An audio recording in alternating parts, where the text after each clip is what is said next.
Chapter 8. It's My Own Invention.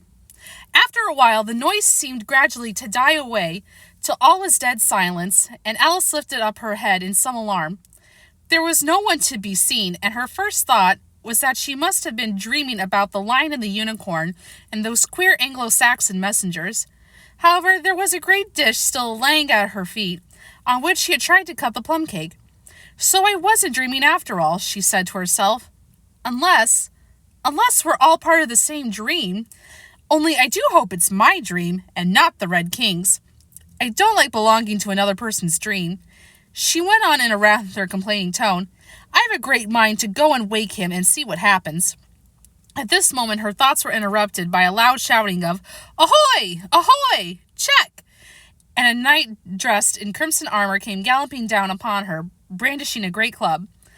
Just as he reached her, the horse stopped suddenly. "You're my prisoner," the knight cried as he tumbled off his horse.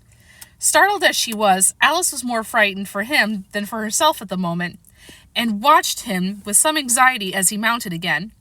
As soon as he was comfortably in the saddle, he began once more, "You're my—" But here another voice broke in. "Ahoy! Ahoy! Check!" And Alice looked round in some surprise for the new enemy. This time it was a white knight. He drew up at Alice's side and tumbled off his horse, just as the red knight had done. Then he got on again, and the two knights sat and looked at each other for some time without speaking. Alice looked from one to another in some bewilderment. "She's my prisoner, you know," the red knight said at last. "Yes, but then I came and rescued her," the white knight replied. "Well, we must fight for her then," said the red knight, as he took up his helmet, which hung from the saddle, and was something the shape of a horse's head, and put it on. "You will observe the rules of battle, of course," the white knight remarked, putting on his helmet too. "I always do," said the red knight, and they began banging away at each other with such fury that Alice got behind a tree to be out of the way of the blows. "I wonder now what the rules of battle are," she said to herself, as she watched the fight timidly peeping out from her hiding place. "One rule seems to be that if one knight hits another, he knocks him off his horse, and if he misses, he tumbles off himself. And another rule seems to be that they hold their clubs with their arms, as if they were Punch and Judy. What a noise they make when they tumble! Just like a whole set of fire irons falling into the fender. And how quiet the horses are! They let them get on and off them just as they were tables." Another rule about that Alice had not noticed seemed to be that they always fell on their heads, and the battle ended with their both falling off in this way, side by side.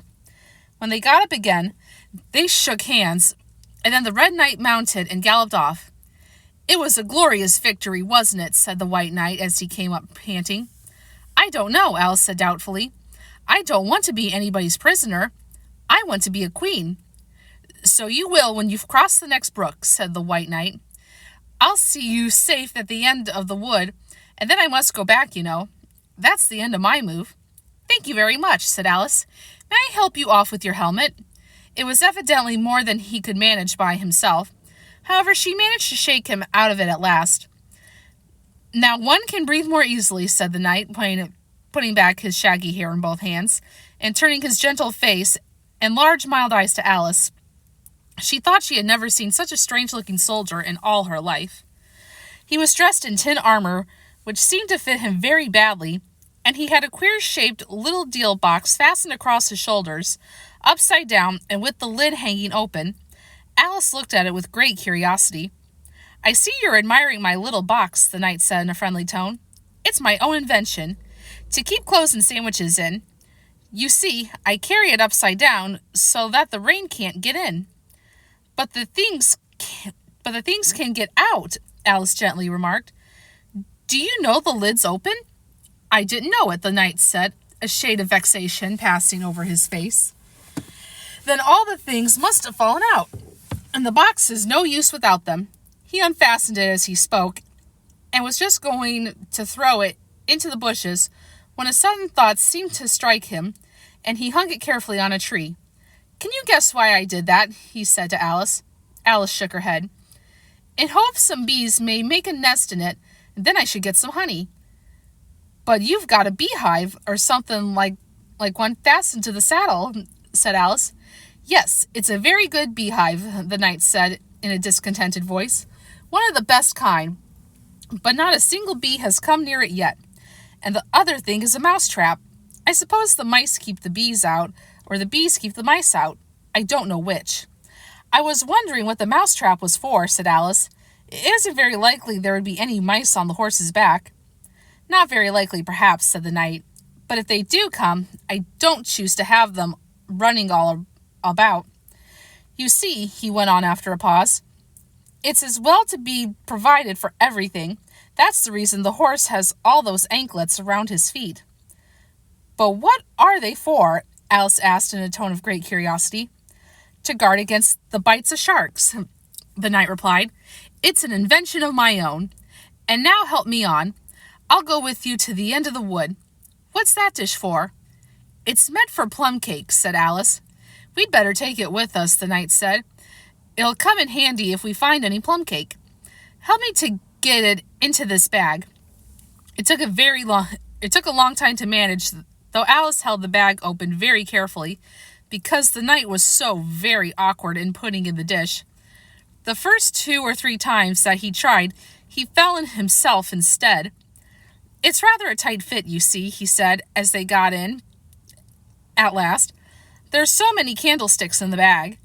And he hung it to the saddle, which was already loaded with bunches of carrots and fire irons and many other things. I hope you've got your hair well fastened on, he continued as they set off. Only in the usual way, Alice said, smiling. That's hardly enough, he said anxiously. You see, the wind is so very strong here. It's as strong as soup. Have you invented a plan to keep the hair from being blown off? Alice inquired.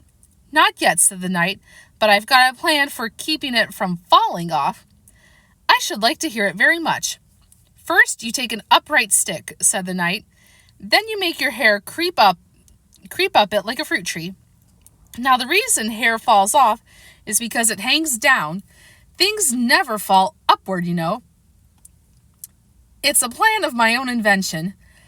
You may try it if you like. Okay, Knight, it sounds like you're wanting to invent like a hair tie or a scrunchie or something. Just thoughts. Continuing.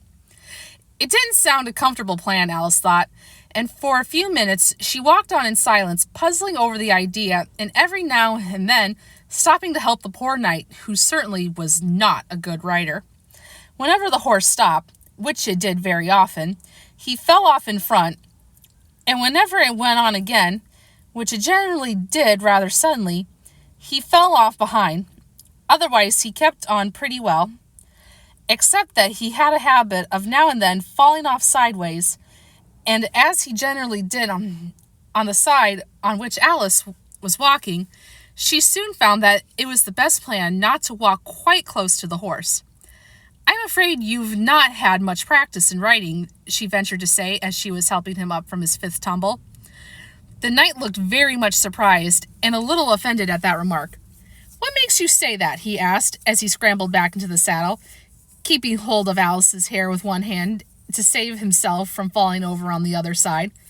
Because people don't fall off quite so often when they've had much practice. I've had plenty of practice, the knight said very gravely. Plenty of practice. Alice should think of nothing better to say than indeed, but she said it as heartily as she could. They went on a little way in silence after this, the knight with his eyes shut muttering to himself, and Alice watching anxiously for the next tumble. The great art of riding, the knight suddenly began in a loud voice, waving his right arm as he spoke, is to keep... Here the sentence ended as suddenly as it had begun, as the knight fell heavily on the top of his head, exactly in the path where Alice was walking. She was quite frightened this time, and said in an anxious tone as she picked him up, I hope no bones are broken. None to speak of, said the knight said, as if he didn't mind breaking 2 or 3 of them. The great art of riding, as I was saying, is to keep your balance properly. Like this, you know. He let go the bridle and stretched out both his arms to show Alice what he meant, and this time he fell flat on his back, right under the horse's feet. Plenty of practice, he went on repeating all the time that Alice was getting him on his feet again. Plenty of practice. It's too ridiculous, cried Alice, losing all her patience this time. You ought to have a wooden horse on wheels, that you ought. Does that kind go smoothly? The knight asked in a tone of great interest, clasping his arms round the horse's neck as he spoke, just in time to save himself from tumbling off again. Much more smoothly than a live horse, Alice said, with a little scream of laughter in spite of all that she could do to prevent it. I'll get one, the knight said thoughtfully to himself. One or two, several. There was a short silence after this, and then the knight went on again. I'm a great hand at inventing things. Now I dare say you noticed the last time you picked me up that I was looking rather thoughtful. You were a little grave, said Alice. Well, just then I was inventing a new way of getting over a gate. Would you like to hear it? Very much indeed, Alice said politely. I'll tell you how I came to think of it, said the knight. You see, I said to myself, the only difficulty is with the feet. The head is high enough already. Now first, I put my head on the top of the gate. Then the head's high enough. Then I stand on my head. Then the feet are high enough, you see. Then I'm over, you see. Yes, I suppose you'd be over when that was done, Alice said thoughtfully. But don't you think it would be rather hard? I haven't tried it yet, the knight said gravely, so I can't tell for certain, but I'm afraid it would be a little hard. He looked so vexed at the idea that Alice changed the subject hastily. What a curious helmet you've got, she said cheerfully. Is that your invention too? The knight looked down proudly at his helmet, which hung from the saddle. Yes, he said, but I've invented a better one than that, like a sugar loaf. When I used to wear it, it fell off the horse. It always touched the ground directly, so I had a very little way to fall, you see. But there was the danger of falling into it, to be sure. That happened to me once, and the worst of it was, before I could get out again, the other white knight came and put it on. He thought it was his own helmet. The knight looked so solemn about it that Alice did not dare to laugh. I'm afraid you must have hurt him, she said in a trembling voice, being on top of his head.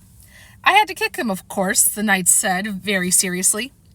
And then he took the helmet off again, but it took hours and hours to get me out. I was as fast as lightning, you know. But that's a different kind of fastness, Alice objected. The knight shook his head. It was all kinds of fastness with me, I can assure you, he said. He raised his hands in some excitement as he said this and instantly rolled out of the saddle and fell headlong into a deep ditch. Alice ran to the side of the ditch to look for him. She said, rather startled by the fall. As for some time, she had kept on very well, and she was afraid that he really was hurt this time. However, though, she could see nothing but the soles of his feet, as she was much relieved to hear that he was talking in his usual tone. All kinds of fastness, he repeated, but it was careless of him to put another man's helmet on, with the man in it too. How can you go on talking so quietly, head downward? Alice asked as she dragged him out by the feet and laid him in a heap on the bunk. The knight looked surprised at the question.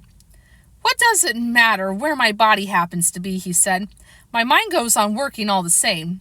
In fact, the more head downward I am, the more I keep inventing new things.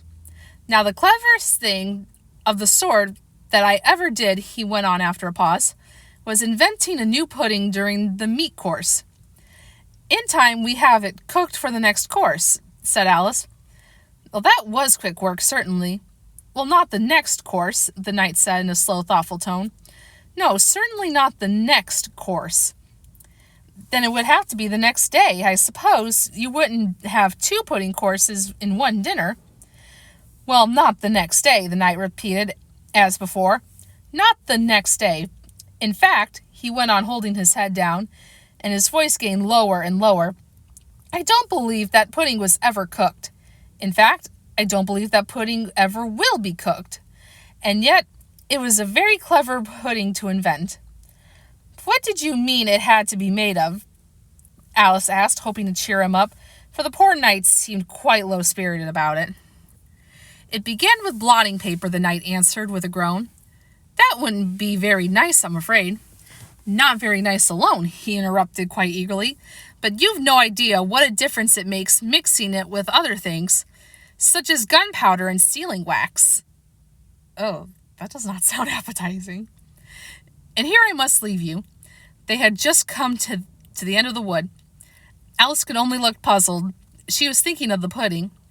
You are sad, the knight said in an anxious tone. Let me sing you a song to comfort you. Is it very long? Alice asked, for she had heard a good deal of poetry that day. It's long, said the knight, but it's very, very beautiful. Everybody that hears me sing it, either it brings the tears into their eyes, or else. Or else what? Said Alice, for the knight had made a sudden pause. Or else it doesn't, you know. The name of the song is called Haddock's Eyes. Oh, that's the name of the song, is it? Alice said, trying to feel interested. No, you don't understand, the knight said, looking a little vexed.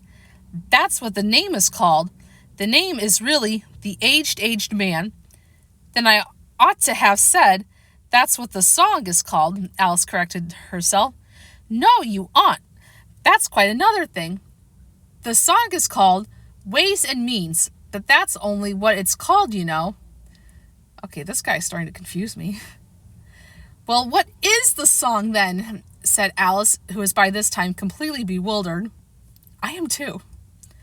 I was coming to that, the knight said. The song is really A Sitting on a Gate, and the tune's my own invention. So saying, he stopped his horse and let the reins fall on its neck, then slowly beating time with one hand, and with a faint smile lighting up his gentle, foolish face, as if he enjoyed the music of his song, he began. Of all the strange things that Alice saw in her journey through the looking-glass, this was the one that she always remembered most clearly. Years afterward, she could bring the whole scene back, as if it had been only yesterday. The mild blue eyes and the kindly smile of the knight, the setting sun gleaming through his hair and shining on his armor in a blaze of light that quite dazzled her, the horse quietly moving about with the reins hanging loose on his neck, cropping the grass at her feet, and the black shadows of the forest behind. All this she took in like a picture, as with one hand shading her eyes, she leaned against a tree, watching the strange pair and listening in half-dream to the melancholy music of the song. But the tune isn't his own invention, she said to herself. It's, I give thee all, I can no more. She stood and listened very attentively, but no tears came into her eyes. I'll tell thee everything I can. Here's a little to relate. I saw an aged man, a-sitting on a gate. Who are you, aged man? I said, and how is it you live? And his answer trickled through my head, like water through a sieve. He said, I look for butterflies that sleep among the wheat. I make them into mutton pies and sell them in the street. I sell them unto men, he said, who sail on stormy seas, and that's the way I get my bread. A trifle, if you please. But I was thinking of a plan to dye one's whiskers green, and always use so large a fan that they could not be seen. So having no reply to give to what the old man said, I cried, Come, tell me how you live, and thumped him on the head. His accent smile took up the air. He said, I go my ways, and when I find a mountain rail, I set it in a blaze. And hence they make a stuff they call Roland's Mascar Oil. Yet 2 pence halfpenny is all they give me for my toil. But I was thinking of a way to feed oneself on batter, and so go on from day to day, getting a little fatter. I shook him well from side to side until his face was blue. Come tell me how you live, I cried, and what is it you do? He said, I hunt for haddock's eyes among the breather bright, and work them into waistcoat buttons in the silent night. And these I do not sell for gold or coin of silvery shine, but for a copper halfpenny, and thou wilt purchase 9. I sometimes dig or buttered rolls, or set lime twigs for crabs. I sometimes search the grassy knolls for wheels of hansom cabs. And that's the way, he gave a wink, by which I get my wealth, and very gladly I will drink your honour's noble health. I heard him then, for I had just completed my design to keep the Menai Bridge from rust by boiling it in wine.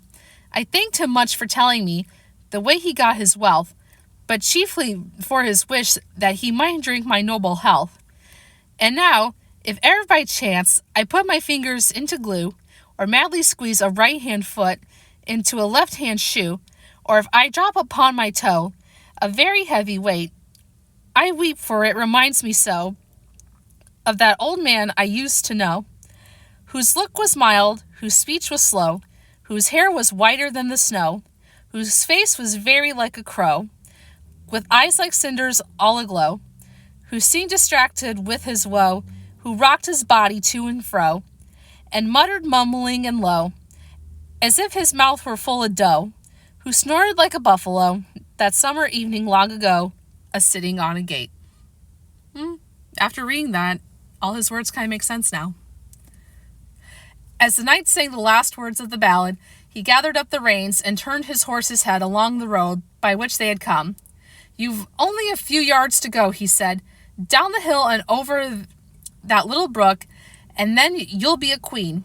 But you'll stay and see me off first," he added as Alice turned with an eager look in the direction to which he pointed. "I shan't be long. You'll wait and wave your handkerchief when I get to that turn in the road. I think it'll encourage me, you see." "Of course I'll wait," said Alice, "and thank you very much for coming so far, and for the song. I liked it very much." "I hope so," the knight said doubtfully, "but you didn't cry so much as I thought you would." So they shook hands, and then the knight rode slowly away into the forest. "It won't take long to see him off, I expect," Alice said to herself, as she stood watching him. "There he goes, right on his head as usual. However, he gets on again pretty easily. That comes of having so many things hung around the horse." So she went on talking to herself as she watched the horse walking leisurely along the road, and the knight tumbling off, first on one side, then on the other. After the fourth or fifth tumble, he reached the turn, and then she waved her handkerchief to him, and waited till he was out of sight. "I hope it encouraged him," she said, as she turned to run down the hill. "And now for the last brook, and to be a queen. How grand it sounds." A very few steps brought her to the edge of the brook.